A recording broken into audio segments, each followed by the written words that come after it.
Hello friends of YouTube again. It's Matt back, and thanks for all the love on the first video I made. It inspired me to make some more videos. Typical lawnmower engine. This one's a Honda pressure washer setup. Won't start. Was put away for the year for winter time. Was used last year. I guess the fuel wasn't drained out of it, and it's probably, I'm suspecting, probably gummed up.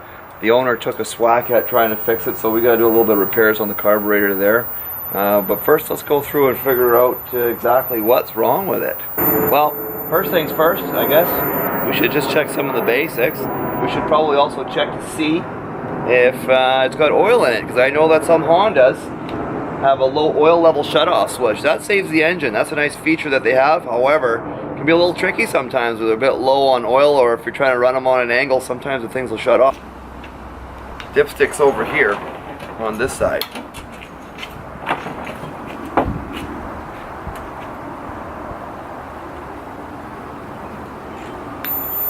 Yeah, that looks like there's some oil in it. Clean up to the line. That part should be alright. Another thing to check when we're trying to get a small motor running, see if it's got some spark. We'll take a look at that. And I'll show you how we check that. An engine's not going to run without compression, spark, and fuel. If you got those things, it's going to sputter at least. If they've been stuck on there for a long time, sometimes they're real difficult to get off. You want to just jiggle it and wiggle it a bit and try to pull the rubber boot. Don't ever yank on the wire. If some of them are handy to get to and you want to pull on the wire, don't pull on the wire, because it'll rip it out and then we'll have more problems. Finagle that thing off gently and get that out of the way. This one was pretty easy because this is a fairly new engine. Let me get a socket. Spark plug socket, 13/16.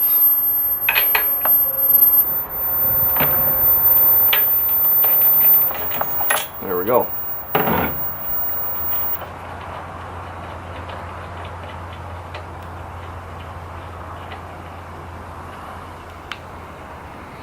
Ooh, smells like stale gas. I'm pretty sure that's what the problem was. Spark plug looks pretty clean though. Not bad. Looks like it was running right. Still in pretty good condition. Still pretty new. The way we check this out though, pop it back in the boot. Like this. Rotate this so that the ground terminal is down. Make sure that any part of that metal's touching. You want to rotate it so you can see the spark plug gap. We're going to give the ripcord a pull. You just want to observe for a nice little blue spark. Make sure that the ignition switch is turned to the on position. Wherever it is, that way it will actually spark. Another thing about this, you don't really want to be touching this thing while you're pulling on the cord. It's a lot of voltage that jumps through this thing to make a spark jump the gap. If you happen to be holding this thing like this, that voltage is going to whack right through your finger. It won't kill you. It's absolutely harmless, but it'll hurt like a mother, so you don't really want to do that. I always just tuck it down so it's touching some metal here. Okay, so you can just see the spark plug gap right here. Keep an eye on that. We'll see if it makes some sparks.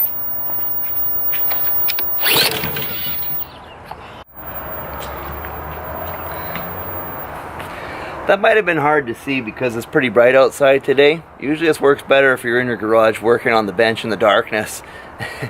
But I had a close look and I could see it. Hopefully you saw it too. At this point, we're going to put the spark plug back in. But before we do that, one quick check for compression.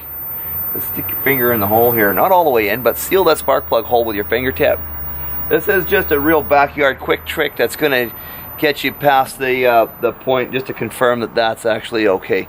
I do have a nice expensive compression tester, a couple of them, but if you're just doing this in the driveway, or you're trying to get the lawnmower going, you're just in the backyard, real quick, put your finger on the hole, give this thing a yank, keeping our fingers clear of this spark plug boot, because that'll zap us. I'll turn it off. Give it a pull. If there's enough pressure to blow your finger off the hole, that should be enough to fire. and I could feel it. I don't know if you heard it, but I could feel it, my finger off. So that should be okay. That's gonna run. We can put the plug back in now. Another note, a tip for you guys here. This is an aluminum cylinder head. These are steel spark plugs. It's always a very good idea to put just a whiff of Never Sees on here. So I'm gonna go and do that. The reason why is because in 5 years from now, when you're trying to do this trick and check this out, this thing's gonna be rusted and corroded and seized in, and you might even pull out some of the aluminum threads, and then the thing just goes to the scrap yard after that. So I'm gonna put a little bit of Never Sees on this. That way we'll be able to get some years of life out of this and be able to figure out what's wrong with it in the future. Here we go. This is the Never Sees that I got here. It's a copper one, high temp, whatever. I don't care. I stole it from work, and not my current employer, so don't fire me, guys. When you do this, if you're working on your car or something, make sure the Never Sees just goes just on the threads, just a whiff of it. All right. If you get any of that stuff up here around the electrodes, that's gonna foul it up. This stuff's got metal in it. It's gonna short out. You'll have a dead spark plug. It ain't gonna fire. Just make sure you get just a whiff of this stuff down here on the threads, because that's all that we want to prevent from seizing up. All right, let me stick this back in the hole. Now I'm sure there's a torque spec for putting a spark plug in, but this is a crush gasket style. Usually you can crush it about 3 times without bottoming it all the way out. You don't want to crush it all the way in one install. So we just give it a little snug. They don't need to be too tight, but you don't want them blowing out. There, I could feel maybe about a 1/16 of a turn or an 1/8 of a turn-ish. I could feel that gasket crushing. I'll put this back on. There's the click, it's on. All right, we're past that part. Let's take a look at the next step. We got spark covered, we got compression covered. We're obviously back at the part that I suspect is the problem. The carburetor, fuel system. There we go. I know there's no gas in this thing right now, so we'll just check the carburetor. I know we had the carburetor part, so we'll just check it out first before we try putting some gas in and firing it up. Let's get all this incendiary bits out of the way here. Looks like 10mm socket. This is Honda after all. We'll start by removing these 2 bolts. These are actually the bolts that holds the carburetor to the engine. These are also the bolts that holds the plastic air cleaner housing on.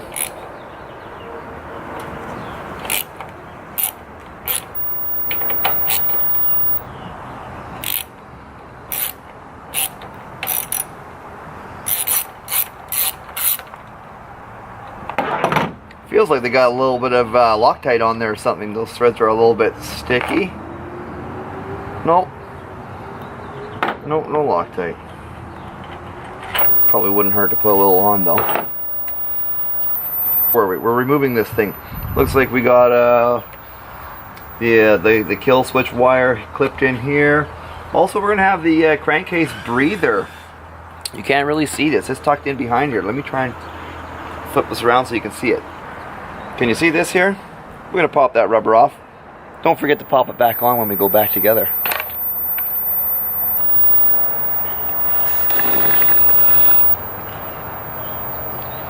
We'll get all these bits out of the way here.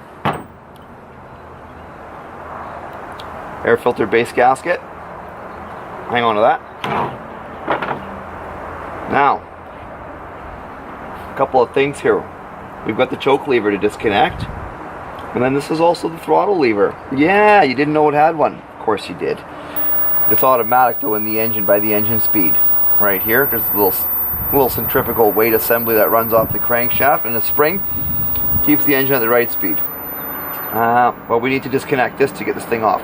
The first thing we need to do, let's get the fuel line off of here.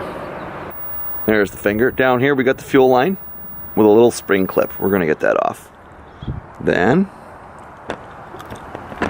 Up here we've got the choke linkage, and then here's the throttle linkage. Both those bits got to get disconnected very carefully. This is sensitive, this part. You don't really want to force or bend any of these linkages, because if you do, it's going to be running at a wrong speed or screwed up. Trust me on this. As archaic as this little system is, it's sensitive. I think what we're going to end up doing is getting both of these things disconnected at the same time. First, I'm going to get the spring out of the way. There, that's off. Some needle nose pliers here. We'll take the fuel line off.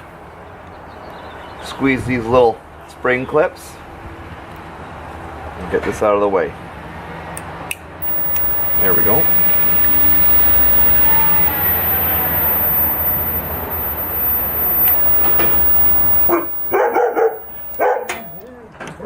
Hold on, FedEx is here. Alright, sorry for the interruption again. We've got the fuel line disconnected. Now to get the choke and the throttle linkage off, they're just an S-bend shape, so we just need to pivot the carburetor off together, and they both come off. There it is. Now here's our problem. This is the carburetor. This is probably where our problem is.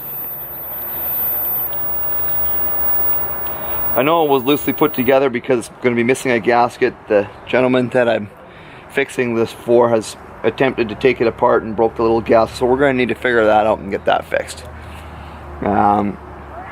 First thing we're going to do once you get this thing off is you're going to want to remove the float bowl.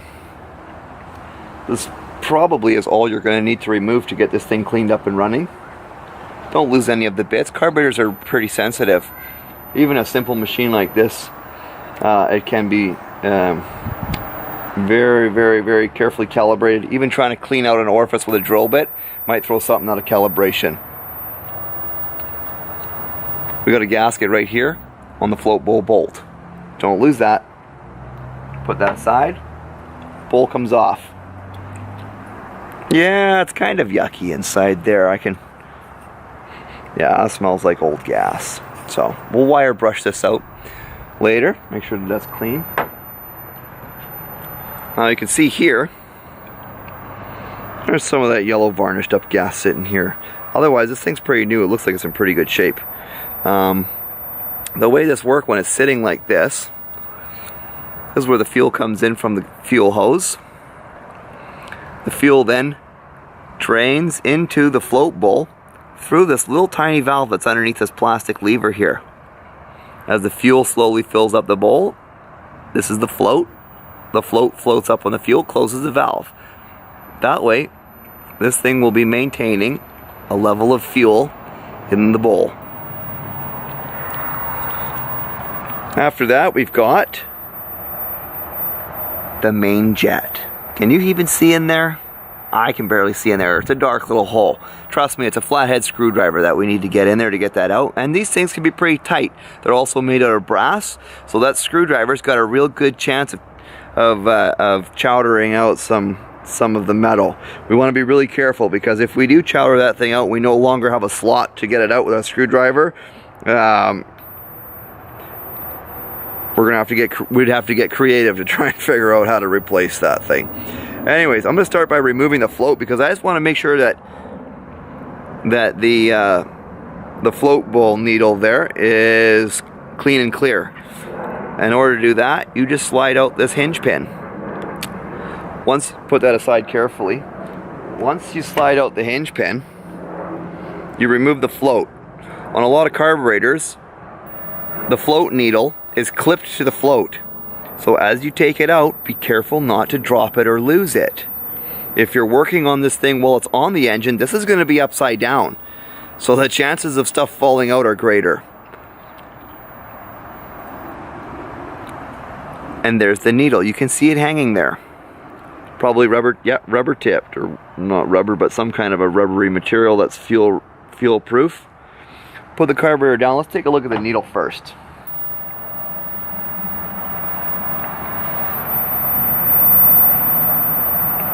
The needle looks like it's in good shape.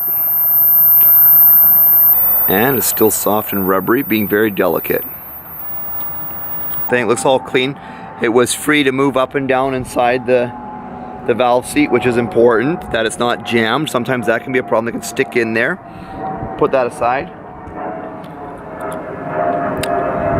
Now we'll take a look down inside the hole here, where that little needle sits. It looks like a dark hole on camera, so I can't really do much about that, but use your own eyes, take a look, make sure it's clean and clear of junk. If there's some gunk or junk in there, you're going to need to clean it out. If you're going to need to clean it out, you can use a drill bit. Do not use the drill.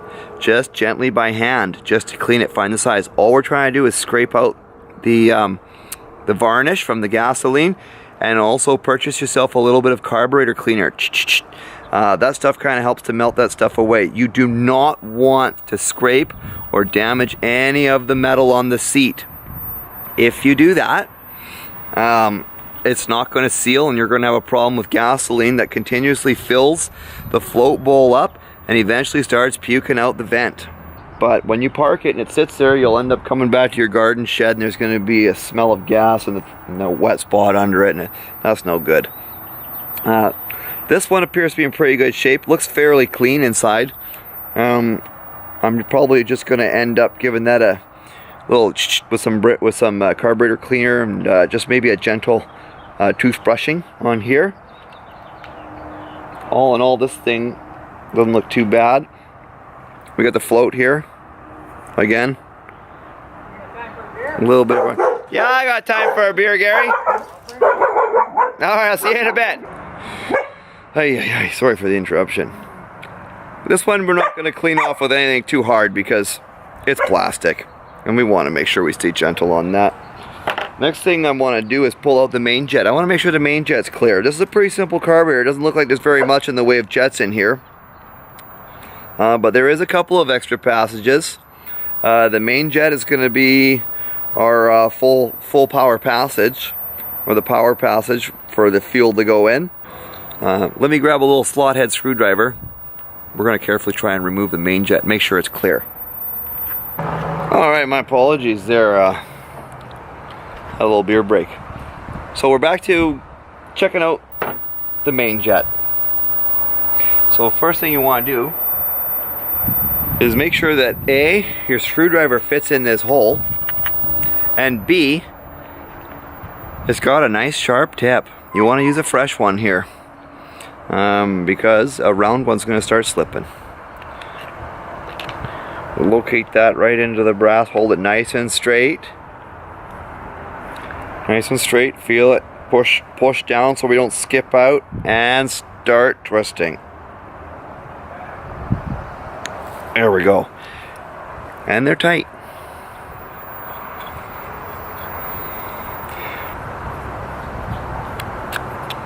There it is.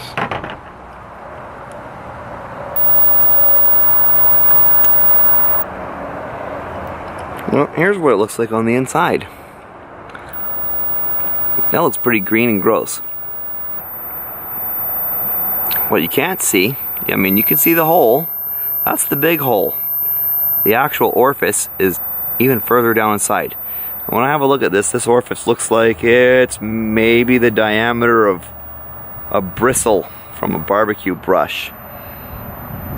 Whatever you find to clean that out, you're going to want to make sure it's small. Maybe even something like a twist tie with the paper peeled off. If these things are 100% screwed and you can't fix it or clean it out to the appropriate size, go and buy a new one. To find the size that it is, it shouldn't be too difficult. It's going to be stamped or numbered or etched on here somewhere. There it is. The number is etched right on the top. There's the K for K-hin, and there's the number that's slightly chowdered by a screwdriver. So you're going to need a magnifying glass to try and read that. I'm going to try and clean this out though. Okay, so I found a wire brush. I also found in my box of goodies in the garage, can of carb cleaner. Yeah, this is fairly nasty stuff. This is going to turn your skin white. This is going to probably dull paint. This is going to eat a bunch of stuff. It also smells fairly toxic too. Or put some safety protection, some safety glasses on. Little wire brush. This has fairly fine stainless steel bristles. I'll poke it in here like this. Clean off all this guck.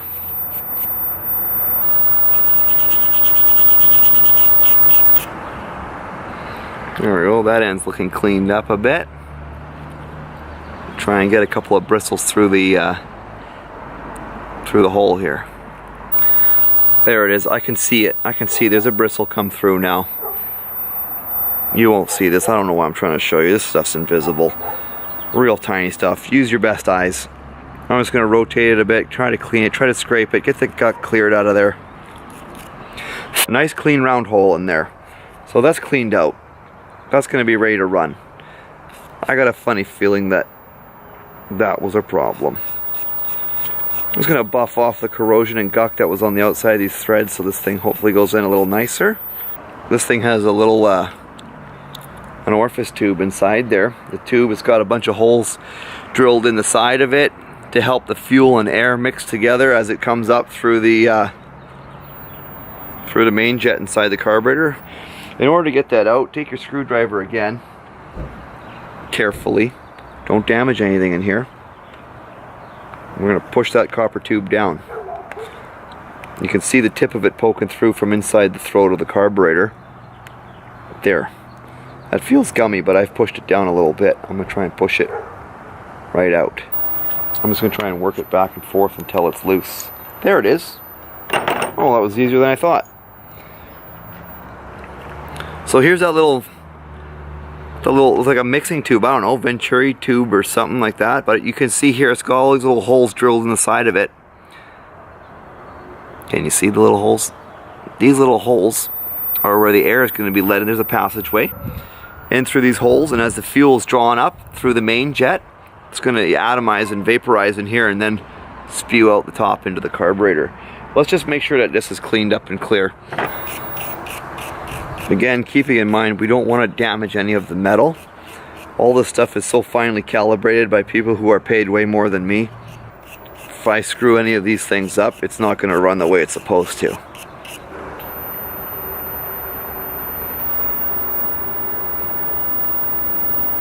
Ugh. Look at that. Oh, I can see this green guck here pushing out with the drill bit as it comes through the other side. Look at this stuff. There we go. Nice and clean. Do that for all these holes. You're not going to find a drill bit this small in your regular drill bit kit. This is a tip drill set. This set is probably for cleaning out your torch tips for welders. You might be able to find something like this at a welder's supply or something. There, that's all of them. Looks like there's a total of 4, 5, 6, 7, 14 holes all the way around. And they're all cleaned out. I just want to make sure that the main inside part of this is also free and clear. And I can see just by scraping inside and scratching, there's some green and guck stinky varnish crumbling out from inside, so that's good too. We want to make sure this is fairly clear and clear coming out of there.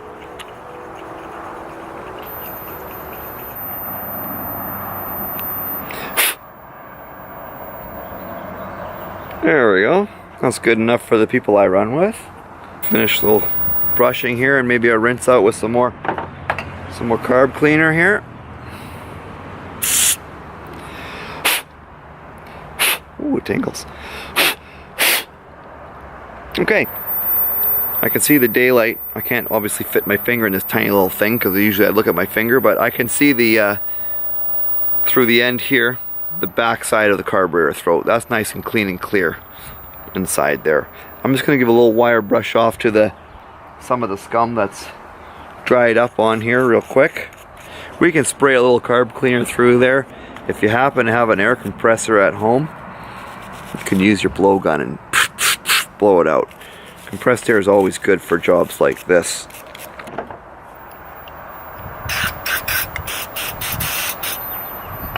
Give it all a little soaking. There, that's the fuel inlet from the supply. That looks pretty clear. There, and pray for the best. I'm going to blow it out with some compressed air because I have some. But if you don't have some, make do with what you got.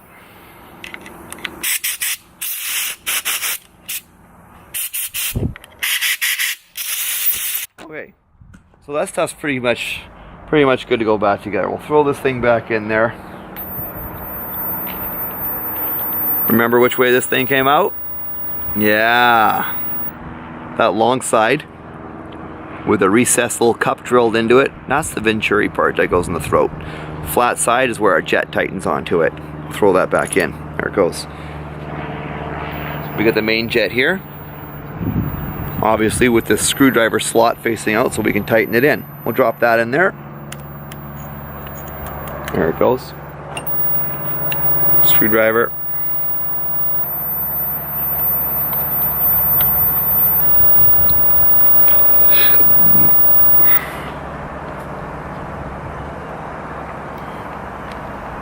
I think we're there. Give it a nice gentle snugging without skipping the notch. There. Okay, so now that we've got the main jet tightened down in there, we want to reassemble the float and the float needle. That we need to hang the needle on the float itself first. There's a little slot here. Usually, I guess as technology evolves, this stuff's now cheaply made out of plastic. Used to be made out of soldered together little brass tanks. Maybe even little metal springs and clips used to hold these together. But anyways, this now just sits in here like this. There we go. Hold it all steady.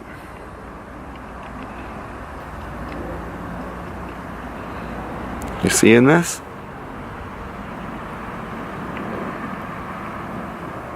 Back together it goes. There. The hinge pin. Back in here. Through the float.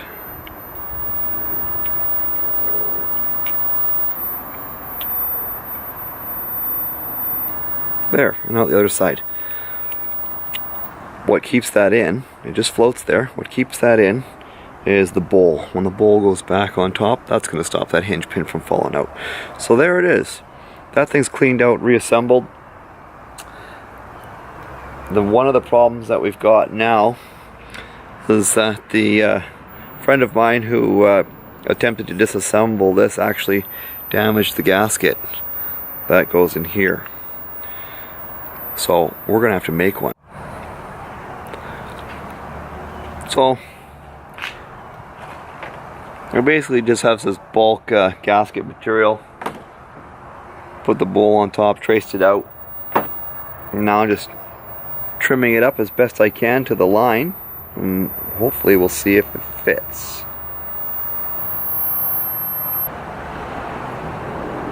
I mean, I'm cheap like that, but if you want to pop into the Honda dealership or the local hardware store and pick one up, that's probably an easier method.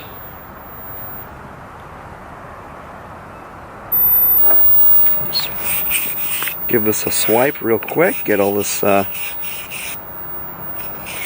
old gas varnish out.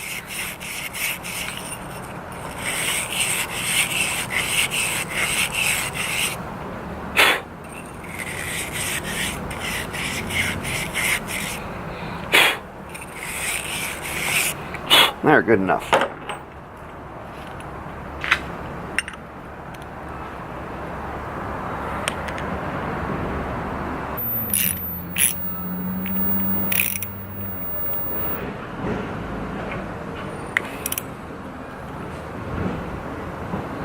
There we go.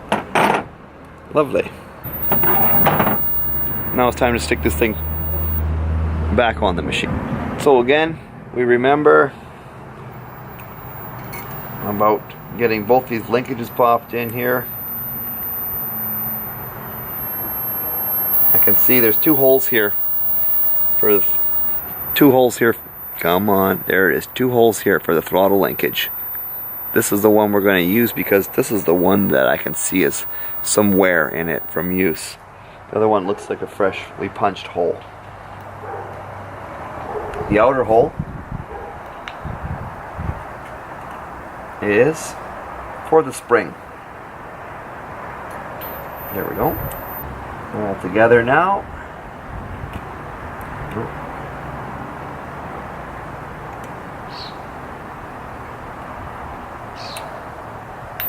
There we go. Our gasket here. And the reason why this gasket is so big is because it's also an air deflector. Deflects the heat from the engine. Come on, finger, where are we? From the engine under here, from the exhaust, or not the exhaust, but the heat blowing off the engine. Keeps it away from the fuel so we're not boiling the fuel in the bowl. Let's make sure we get this put on the right way. And for right now, I'm just going to temporarily put these bolts in here. Before I hook this fuel line up, what I'm going to do, I'm going to fill the tank with fuel. And I'm going to open the fuel valve. Just to make sure that this hose is all clear. Alright, so I've got some gas dumped in it. I'm just going to quickly turn the valve here and see if anything comes out. There it is. We got gas. Hook this back up. There. Get the spring clip back in position. There we go. That's exactly where it was. Okay. Now that's all together like that. It's time to put this piece back on.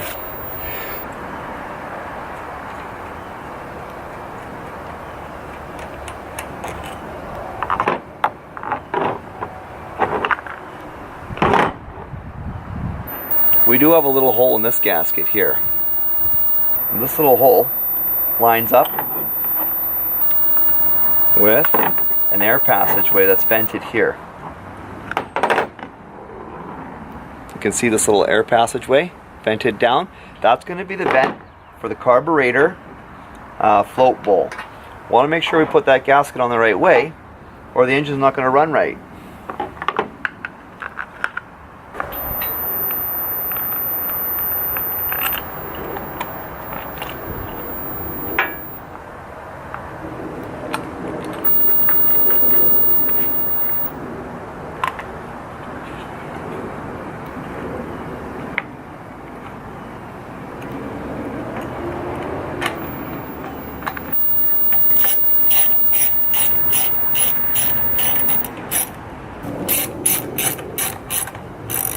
This is the Crankcase Ventilation. Recirculates the toxic gases from in the crankcase, whatever leaks past the piston, back inside to be burned by the engine. I think I can sneak it on right from behind. You're not going to be able to see this, but you gotta trust me, I'm doing it.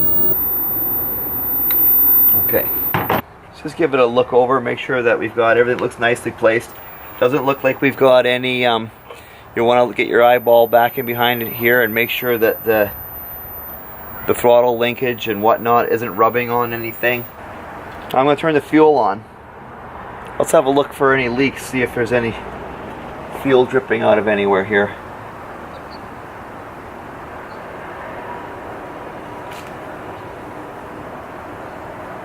I don't see any gas leaking out of it now. I think we might be alright. I think maybe now it's safe to possibly try and give this thing a little quick test fire. I don't want to run it for very long. This is a pressure washer and I haven't got the water hooked up, so I'm just going to give it a pull and see if it pops. Got the choke on. Sounds good.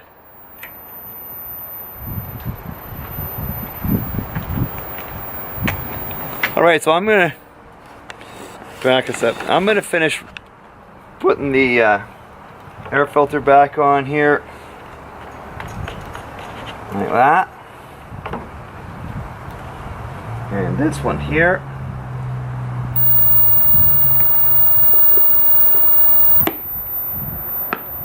There we go. It's all back together. And we'll hook up the water and give it a proper run.